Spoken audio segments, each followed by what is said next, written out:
all of my years of public life, I have never profited from public service. I've earned every cent. And in all of my years of public life, I have never obstructed justice. And I think, too, that I can say that in my years of public life, that I welcome this kind of examination, because people have got to know whether or not their president's a crook. Well, I'm not a crook. I've earned everything I've got. Do you swear or affirm that you will tell the truth, the whole truth, and nothing but the truth, so help you God? I do. Mr. President, did you have any previous knowledge of the robbery and burglary at the Watergate Hotel? I had no previous knowledge of these break-ins at the Watergate Hotel. President Nixon lied under oath about the burglary at the Watergate Hotel. John Dean accused Nixon and other White House officials of obstructing justice by trying to cover up his incident. A White House aide alluded to the fact that Nixon taped all of his Oval Office conversations. President Nixon, is it true that you tape all of your Oval Office conversations? Well, technically... Well, let's hear those tapes then. I can't give them to you, and I'm claiming my executive privilege and not giving them to you. The House Judiciary Committee drew up impeachment based on obstruction of justice, abuse of powers, and contempt of Congress.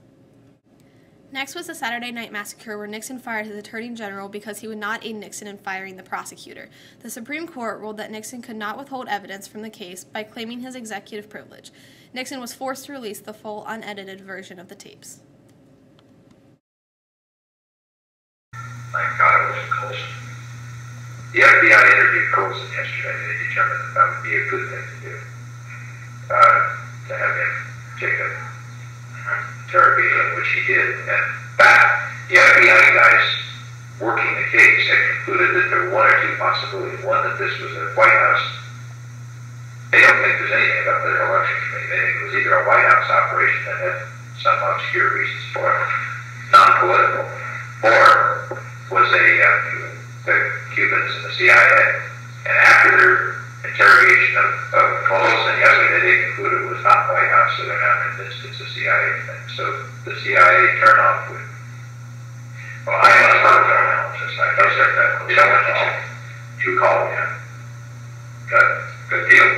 Play it, that's the way they play it. That's the way we're going to play it. Okay. I shall resign the presidency effective at noon tomorrow. Vice President Ford will be sworn in as president at that hour in this office. I regret deeply any injuries that may have been done in the course of the events that led to this decision. I would say only that the events, that if some of my judgments were wrong, and some were wrong, they were made in what I believed at the time to be in the best interest of the nation. So, Mr. Woodward, how did you and Carl Bernstein end up working together? I was assigned the project to my boss at the Washington Post. I was to cover a story about an attempted burglary at the Watergate Hotel. I was completely prepared to break the story on my own, but they added some schmuck, Bernstein, who also got credit on breaking the scandal. How did you break the scandal? We started by tracing the money that was used for the finance break-in at the Watergate Hotel. We also pursued documentary evidence relating back to the break-in. James McCord wrote a letter to John Sirica, who was the standing judge on the Watergate case. And in this letter, he confirmed all of the allegations brought to light by Bernstein and myself. This confirmation led to the public arousal surrounding the Watergate scandal. Thank you so much for your time and information. Good luck in the future.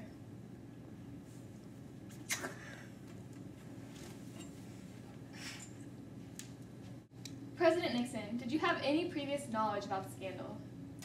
Well, seeing as I've already been convicted of the crime, I don't think my answer is really going to matter. So you're basically admitting to it? I'm not admitting to anything. I just don't want to talk about it anymore. I did what I thought was best for the nation, and I will defend that till the day I die.